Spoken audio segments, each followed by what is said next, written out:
The US Secretary of State said the Gaza conflict would continue after Hamas proposed changes to a US-backed ceasefire plan. Antony Blinken said some of Hamas's demands to change the UN-backed deal were workable, but some were not. Speaking alongside the Qatari Prime Minister, Blinken warned that more delays would only mean more suffering. CGTN's correspondent Jonathan Regev is in Tel Aviv.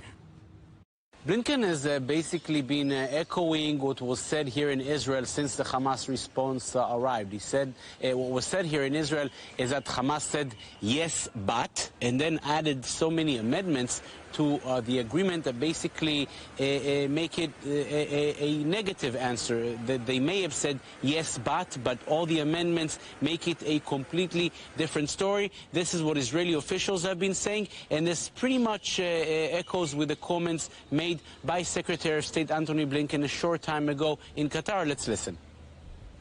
Hamas waited nearly 2 weeks and then proposed more changes, a number of which go beyond positions that it previously taken and accepted.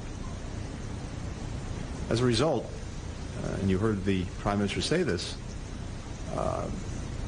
the war that Hamas started on October 7th with its barbaric attack on Israel and on Israeli civilians will go on.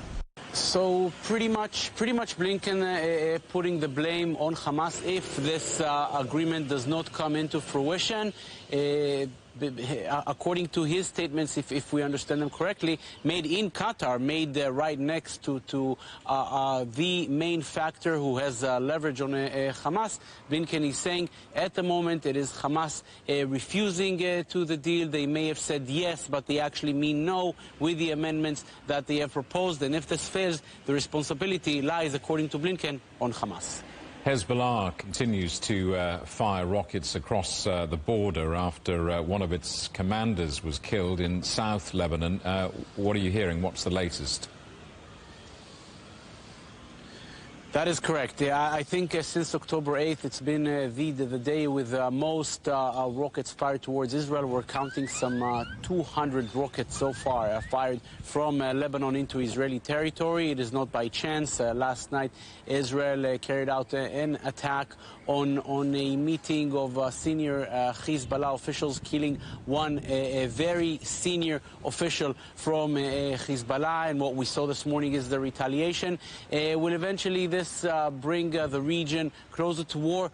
Possibly. We're hearing calls from residents of the north, both those who have been evacuated from their homes because they're right on the border fence, and those living still in their homes but spending much of this morning in shelter because they're a bit further from the border fence itself. All of those residents saying that life cannot continue as it is, and Israel has to solve this one way or another. The attempts to find any diplomatic solution to this issue have not materialized for the more than 8 months that the war is going on. Hezbollah has said loud and clear, as long as there's war in Gaza, there will be war in Lebanon. Will Israel use this this as an excuse to set up on a wider scale in Lebanon? We will have to wait and see.